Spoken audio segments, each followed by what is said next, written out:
Kantor DPW Nasdem Aceh dilempari telur busuk. Kerjaan siapa? Polisi langsung angkat bicara. Ditulis dari berbagai sumber.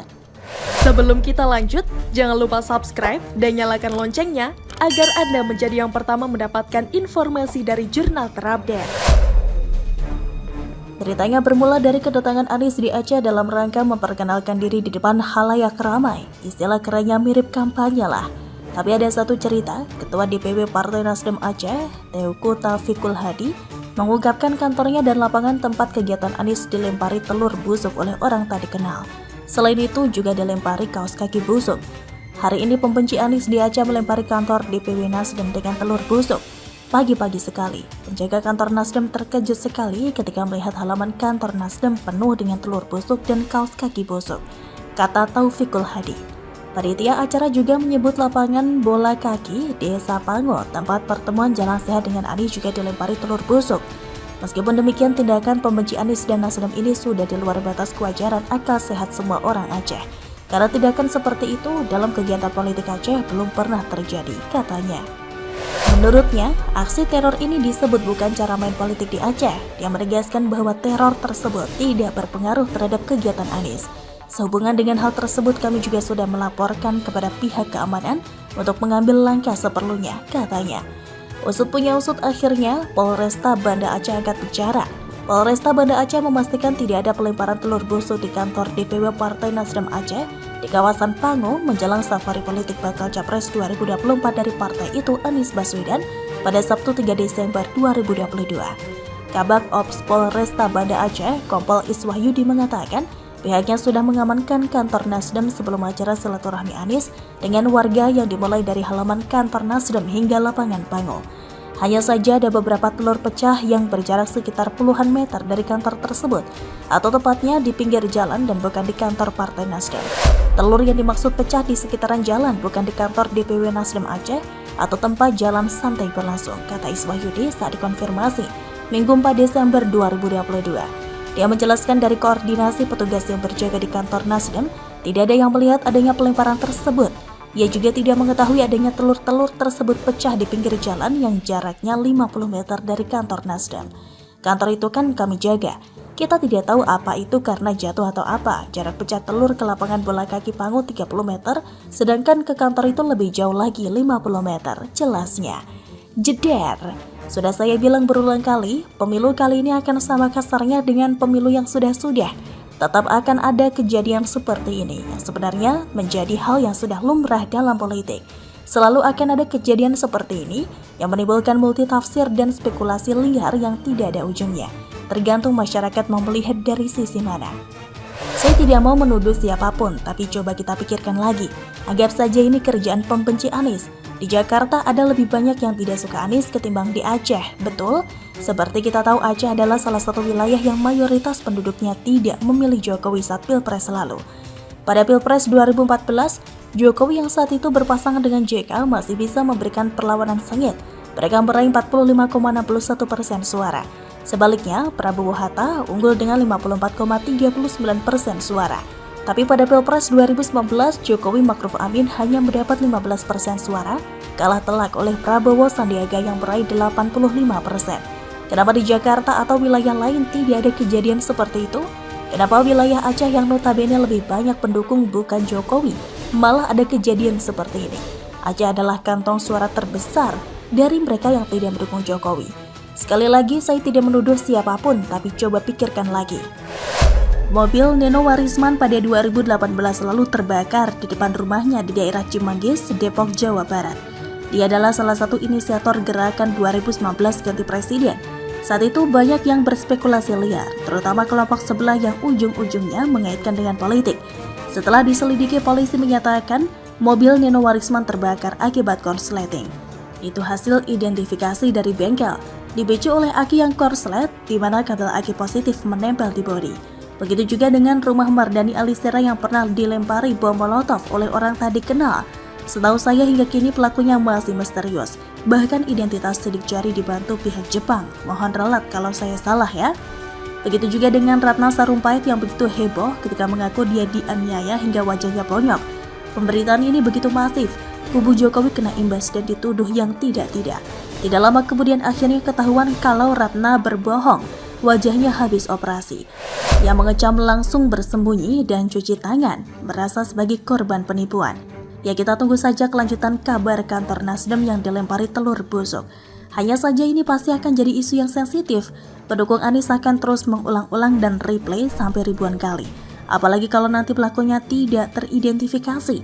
Akhirnya endingnya gantung, spekulasi berdasarkan opini pribadi dan pada akhirnya opini akan terus berkutat di Anies dan Nasdem yang jadi korban. Semoga pelakunya tertangkap biar ketahuan, biar fakta terkuat. Bagaimana menurut Anda? 2 Desember yang dianggap sakral kaum Muslimin, Denny Siregar gigitnya gak sakit, gatal iya, ditulis dari berbagai sumber. Sebelum kita lanjut, jangan lupa subscribe dan nyalakan loncengnya agar Anda menjadi yang pertama mendapatkan informasi dari jurnal terupdate. Ingat tanggal 2 Desember 2016 maka teringat pula pada sejarah kelam kala itu. Tidak lain berkumpulnya komunitas Muslimin yang menamakan diri kelompok 212. Kala itu Jakarta sangat mencekam karena potensi benturan masyarakat waras melawan komunitas intoleran 212 demikian kental. Ada anekdot terkait kelompok yang satu ini. Setiap tanggal 2, tidak peduli bulannya, mereka selalu menggelar reuni. Momentumnya selalu dijaga sesering mungkin. Mungkin mereka khawatir jika tidak digalang acara seperti itu, maka semangatnya lambat laut akan luntur. Bak air di daun talas, begitu jatuh segala lenyap. Tidak mau ketinggalan dengan tradisi lulusan sekolah atau kuliah, alih-alih belajar dengan giat namun jarang bereuni, mending ikutan kelompok 212. Tidak perlu sekolah tapi reunian lebih sering. Syaratnya hanya satu, pernah pergi dalam rangka unjuk rasa tanggal 2 Desember tahun 2016. Jadilah ia alumni 212. Ada yang menarik sebagai klaim sekjen alumni 212. Novel Bamukmin dalam rangka mengajukan diri sebagai cawapres untuk dipasangkan dengan Anies Baswedan. Menurutnya, alumni 212 yang berjumlah 13 juta orang mendukung sepenuhnya kepada dirinya jika dipasangkan dengan Anies. Lebih sangar lagi ketika dia mengklaim 13 juta orang itu dikalikan 10 sehingga hasil kampanye setiap kepala dari para alumni, maka dukungan itu membengkak menjadi 130 juta. Polda Metro Jaya menerima surat pemberitahuan reuni 212 di Masjid Agung Atin, Jakarta Timur pada Jumat 2 Desember 2022. Kabid Humas Polda Metro Jaya Kombes Pol Endra Zulpan menerangkan 10.000 orang diperkirakan hadir dalam kegiatan reuni 212. Jadi buat acara besok itu Polda Metro memang telah menerima pemberitahuan dari panitia reuni 212. Tepatnya itu di Masjid Agung Atin, kemudian estimasi jemaah yang disampaikan dalam pemberitahuan 10.000. Papar Zulpan kepada wartawan Kamis 1 Desember 2022. Sebagai informasi tambahan, salah satu peserta reuni 212 yang hadir, Mita, 26 tahun, mengungkapkan lebih senang suasana reuni 212 digelar di lapangan Monas ketimbang di Masjid Atin. Kalau di Monas itu pusat kota, acaranya jadi tersorot banget kan? Entah kenapa suasananya lebih wah aja kalau di sana. Tapi kalau di sini, di Atin juga nggak apa-apa, yang penting kita bisa mensukseskan. Kata Mita saat berbincang dengan cnnindonesia.com di Masjid Atin Kamis 1 Desember malam. Mita bercerita sempat menjadi peserta aksi 212 pada 2016 lalu. Kemudian ia hadir dalam reuni yang digelar di Monas pada 2018. Ia menyebut acara di Monas yang penuh dengan lautan massa menunjukkan persatuan umat Islam. Karena kan 212 memang identiknya dengan Monas. Saya masih ingat waktu itu di sana seperti lautan manusia, putih-putih ramai, ujar Mita. Mita sengaja datang dari kawasan Tangerang, Banten menuju Atin bersama kedua rekannya. Ia tidak mempersoalkan reuni 212 digelar di masjid lantaran ada rasa kangen dengan suasana acara tersebut. Biar duluan sampai saja, ingin merasakan suasananya, kan sholat tahajud dan sholat subuh berjamaah lagi bersama. Dengarkan tausiah, biasanya ada pidato dari ulama-ulama kita, katanya. Tidak hanya Mita, Saiful Bahri 30 tahun juga mengatakan hal senada. Ia mengaku kaget mendapat kabar bahwa reuni 212 dipindah ke Masjid Atin pada Selasa 29 November lalu. Saya kirakan awalnya di sekitar Monas atau Istana, karena dari bulan lalu rencananya mau disanakan, ternyata Selasa ada pengumuman dipindah di sini, kata Saiful yang rela datang jauh-jauh dari Purwakarta, Jawa Barat. Saiful mengaku sempat ikut aksi 212 pada 2016 lalu, kemudian ia rutin ikut lagi aksi serupa pada tahun 2017 dan 2018 di lapangan Monas. Baginya ada sesuatu yang berbeda bila reuni 212 tidak digelar di Monas. Ada yang beda aja ya, dulu kan di lapangan luas banget, terus ada panggung besar-besar, ada Habib Rizik juga datang, asik aja suasananya, ujarnya. Ancang-ancang kelompok ini untuk menggelar ajang reuni pada tanggal yang disakralkan itu terendus sejak beberapa bulan lalu. Seperti diketahui sebelum tanggal 2 Desember 2016, ada ajang pendahuluan yang di tanggal 4 November melakukan unjuk rasa di tempat yang sama dengan tajuk gerakan 411. Seakan tidak ingin ketinggalan momentum, maka setiap tanggal 2 atau 4 setiap bulan mereka pun kerap mengadakan ajang unjuk rasa bertajuk Reuni 212 atau 411, sehingga terbentuklah komunitas Reuni 212.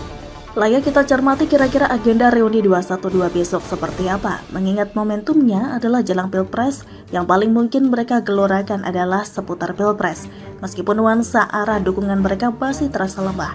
Khususnya sosok yang mereka dukung selama ini, Anies Baswedan, seperti sedang masuk angin. Seperti diketahui sebelumnya, pegiat media sosial Denny Siregar dulu menyindir jumlah massa Persaudaraan Alumni atau PA212 yang turun dalam demonstrasi yang mana sepi peminat. Demo yang berlangsung di kawasan Patung Kuda Arjuna Wiwaha Jakarta Pusat atau Jakpus. Denny mengatakan jumlah massa demonstrasi yang diinisiasi PA212 saat ini berbanding terbalik dengan waktu pemilihan Gubernur DKI Jakarta. Dia menganalogikan efek dari aksi massa saat ini hanya sebatas gigitan nyamuk mungil. Kalau tahun 2017 bolehlah ente demo kayak gerombolan gajah, sekarang cuma kayak nyamuk doang, gigitnya gak sakit, gatel iya. Kata Denny dalam akun Twitternya @denny_slegar7 Jumat 25 Maret. Berdasarkan pengamatan Voy di lapangan, massa masih memadati kawasan Patung Kuda Arjuna Wiwaha pada Jumat 25 Maret 2022 sekitar pukul 15:30 waktu Indonesia Barat. Namun kepadatan yang ditimbulkan aksi massa itu tidak menimbulkan kemacetan.